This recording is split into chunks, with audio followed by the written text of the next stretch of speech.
How many of you have felt lonely? How many of you have felt lonely while you're sitting in a room surrounded by people? Surely most of you, if not all of you, or even just someone you know, have felt a deep sense of loneliness at some point in your life. But what you may not know is that this feeling could kill you quicker than a disease. Today, we will be discussing the ways that loneliness could cause you to die faster than someone who holds meaningful connections in their life. Along with this, we will talk about the ways that we can combat this disease that is becoming a point of worry among people around the world. Loneliness is lethal. In today's world, when we think of things that could kill us, we may be thinking of things like vaping or smoking cigarettes. However, loneliness has been proven to be more harmful than smoking 15 cigarettes a day. Others of us may think of diseases that have affected our loved ones, like dementia or Alzheimer's. Loneliness that has developed into depression has been found to cause individuals to be prone to Alzheimer's disease. A study conducted in 2012 over the course of 3 years found that a person who is chronically lonely is more likely to develop clinical dementia than someone who hasn't felt that sense of loneliness before.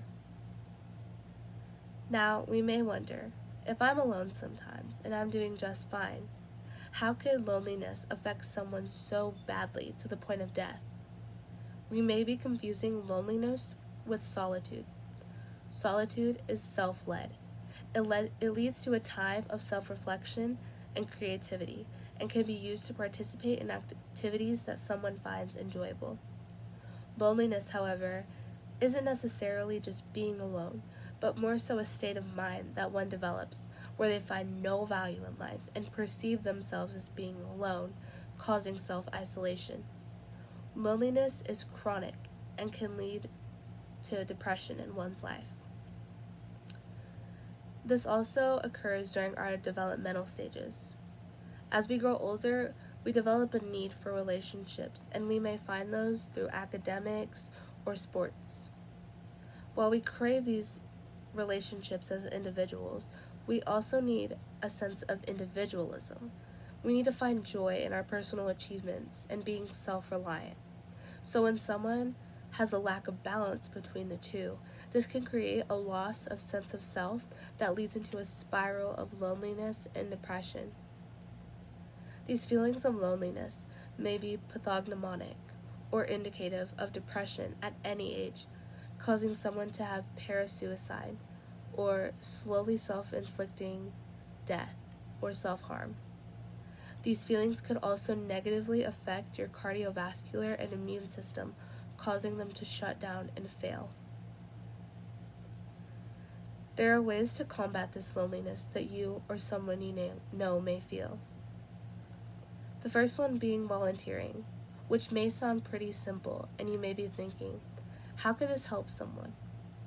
Dawn Vito, who is a doctor, recommended to her patients in 2019 to volunteer and find interests in social connections with those around them. She found that those of her patients who took up her suggestion ended up living longer than those who refused. Hagen, who was a grad student at the time, conducted a study in 2019 over revolving door patients.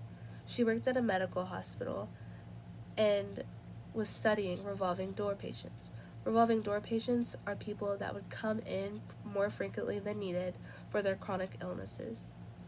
After she indicated which of her patients lived alone, she got their permission to conduct a self-check-in call once a week.